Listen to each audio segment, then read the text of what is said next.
This is the Ryder and Lisa replay. Brought to you by Southtown Hyundai. Check out the Southtown Hyundai Advantage at southtownhyundai.ca.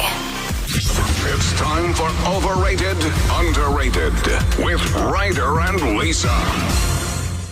I can't believe none of you told me the joy of showering before work. Showering in the morning is my new muse. Like, I love it. You know, everybody's just always done that forever, right? No, not people with really thick, coarse hair. Oh, brag We about have it. to prepare like the night before because there's no time in the morning. Whereas this week I just get up and I shower and I start work with wet hair and I'm loving it. And I remember in school, like seeing there'd be guys coming into class with wet hair and I'd be like, ew, gross, what? Like, don't you want to have dry hair when you're coming in minus 40-degree weather? No, I totally get it now. This is your thing now. It is underrated to shower in the mornings. I might shave my head. That's actually quite rude, you know, talking to a bald guy like that. I'm going to go with underrated today, and it's grocery stores that have shopping carts available for free. Yesterday, Superstore had to walk into the store and break a $5 bill to then get a loonie, to then walk back out, to then mess around trying to jam it in because it wasn't going in easy. Got the shopping cart back inside, and I was like, I had to pick up my kid from school, so I was kind of in a hurry. That wasted like 7 or 8 minutes just doing that. You know what, Superstore? I probably spent $60 less than I would have because I skipped the snack aisle because I didn't have time. So who's laughing now? Not me. I want snacks at the house. Yeah, sorry. I didn't pick any out because of the, I almost swore there, shopping carts. Move on. Nobody has change anymore. Well, I do think this is a personal problem, though. Like, if you're going to Superstore, you got to have that coin. No, you got to have it in your pocket, ready to go. I'm going to make a bold statement here. Ooh, it's a sexist move on their part because it's still assuming that the women of the households do the majority of the shopping and said women have purses with loonies in them. I thought about this yesterday. They're like, oh, how many dudes do the grocery shopping? Who cares if they don't have loonies? They can scramble. I see more dudes at the grocery store than ever before. It's actually amazing. Yeah, so wake up, Superstore. This year's Super Bowl halftime show is going to be absolutely unreal. If you haven't watched the trailer for it, it's awesome. We've got Dr. Dre, Mary J. Blige, Snoop Dogg, Eminem, Kendrick Lamar. Stacked. Stacked. And we actually had a text by a listener, Sarah, yesterday, and she said, do you think that they're going to have the hologram of Tupac because they did play California Love in the trailer? Imagine the goosebumps. So everyone's really excited about that, but there are some professional dancers that are not happy because they just put out a casting call for volunteer Super Bowl halftime performers to be like the backup dancers. And the worst part is, the participants are required to rehearse for 72 unpaid hours. No. If it's going to be a volunteer thing, don't put out a casting call. Like, for actual dancers. I would show up. Yeah. Yeah. I just want to hang out with Dr. Dre. Personally, I would do it for a very selfish reason. I cannot dance. But they're probably very picky as well. They want people with like stacked resumes who are also willing to work for free. That's insane. Especially when you think of how much money that game brings in.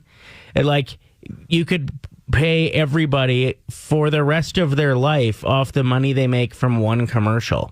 So like, think of the ratings that they're going to have, like potentially to gain millions of new fans because of who their halftime show is. Like, even think of when Lady Gaga did it. The amount of people that never have watched a football game in their life. Yeah. Are putting that show on. You know what they should do is they should let people put their social media handle on their shirt. For if they're going to dance for free, and then at least they'll get like, you know, a couple thousand followers out of the deal, which they can turn into a profit somehow potentially. I think that is so funny because there's always that one dancer that you're like, dang, that one's, who's that? Yeah, if everybody had their handle on their shirt. Anyway, this is a major red flag and really brutal for people that are professional dancers that would love to be able to get paid to do something as cool as this. But I heard quite often the artists don't get paid either. Like, it might be all the time the artists don't get paid to perform. It's just for Super Bowl? Yeah. that they know it's such an amazing stage to be on, to, sell your songs, get more listens on Spotify, all of those things. But they're millionaires. These dancers are trying to figure out how to pay bills. That's insane that they wouldn't pay them. Well, now I have like all this guilt too that I'm like, okay, so now when the Super Bowl halftime show is on, I'm not even going to be looking at Mary J. Blige because I'm going to be like supporting those backup dancers. I'm going to be watching them and being like, yes, crushing it. There is a very funny viral story happening about how a woman got out of a ticket and used her pregnancy to do so. So I wanted to ask if you used your pregnancy or are currently using it to your advantage. We'll get into some of your stories coming up, but let me tell you this first, Lise. So she got pulled over for speeding. She poured her water bottle on herself and claimed that her water broke and she was just rushing to get to the hospital. That was the wow. good. If she thought of that in that moment, that is genius. But I also have a feeling she's like, hey, I like to speed. If I get pulled over, my emergency water break, water bottle. So she had to drive and detour all the way to the hospital and then pretend to get out of the car and like wave at him like she was good to go, walk into the hospital, wait for him to leave, and then come back out and just leave because she wasn't giving birth. You know what? This probably wasn't worth it because hospital parking fees are probably more than what her ticket was. Super valid point. I'm currently 16 weeks pregnant, and I eat whatever I want and say it's a craving. Give me an example. Pop-Tarts for breakfast, a bag of marshmallows for supper. You go, girl. Yeah, Oreos all the time. Am I pregnant? Yeah, similar eating patterns. Awesome. I had an experience where my ex-wife used pregnancy against me and to her advantage. We were on the Canada line in Vancouver. We lived fairly close to it. I was annoying her and like just joking around, being my very annoying self. And she said, okay, last chance, cut it out. Whatever I was doing, she said, like, one more time and you're going to regret it. And whatever I did it again, obviously. And so she...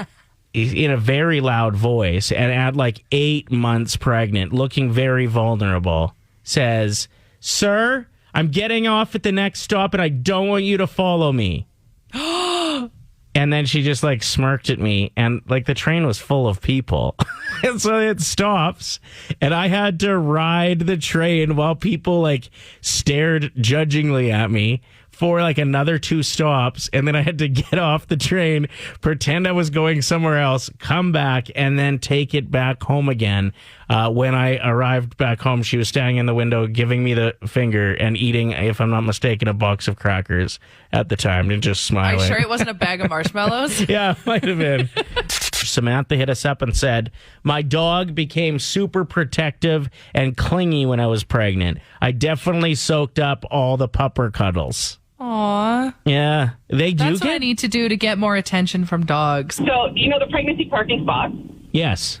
I was like, okay, I'm going to park in one of these. No problem. So I pull up, park in, and get out of my car and look around like, come at me, as I was only like 6 weeks pregnant. Like completely mobile. Oh, yeah, I was like, oh, I'm doing it. Hey, I'm pregnant. Yeah, you going to say something? Try me. Thank you for the call. What's your name? Lindsay. Michelle wrote in saying, I stole someone's parking spot. It was very front row parking too, and the guy rolled down his window and started yelling at me before I jumped out of my truck, 8 months pregnant with my toddler. And then his mood completely shifted to, oh, I'm sorry. It's better that you have the parking spot. And he drove away. Amazing. It took me 10 years to get pregnant with my first. And so when I finally was, I wasn't allowed to do anything. I wasn't allowed to shovel snow. I wasn't allowed to get up and make my own meals. I was coddled. And I mean, coddled by absolutely everybody in town, everybody I work with, my entire family, and I milked that for everything I could. Well done. Love it. Play 107. A student died 10 hours after eating spaghetti that had been left out for 5 days. So this 20-year-old student was preparing his meals for the week on a Sunday in an attempt to save time and money. So he would boil his pasta and then put it into Tupperware containers to be eaten during the week. And after adding a sauce, that's when he would reheat it. Yeah, this killed him. Ew. So scary. He said they're saying within 30 minutes of eating the pasta, he experienced some intense stomach pain and nausea and then a headache.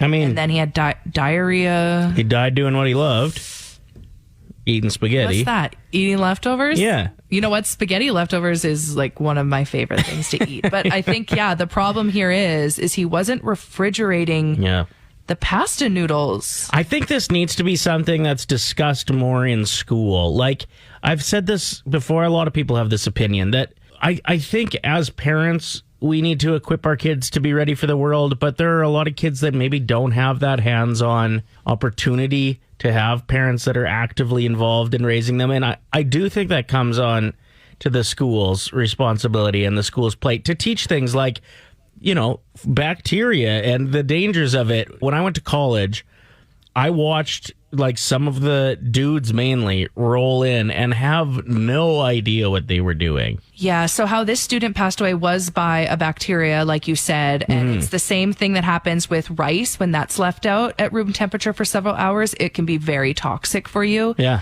And it's interesting that you say that because our roommate, Seth, he leaves his food out all the time, and Ryder's such a dad about it. He's always like, can I put this in the fridge for you?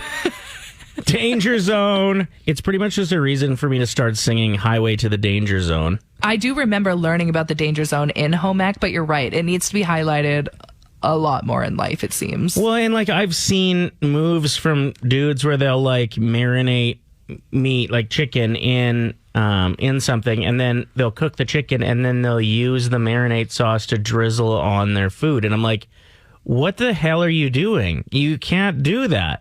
Like, you're gonna get sick. Yeah. I knew some guys. It was one of my best friend's older brothers went to college, and him and his roommates were just eating mac and cheese. Literally, that's it. And drinking so much beer. And 2 out of 3 of them got scurvy. No. Scurvy is a disease that pirates used to get because they didn't have access to any nutrients. These guys managed to get scurvy in Canada. Like, unheard of. Sarah just texted in saying this is why women live longer. Legit. Thank you for checking out the show, man. Did I have a strange experience yesterday?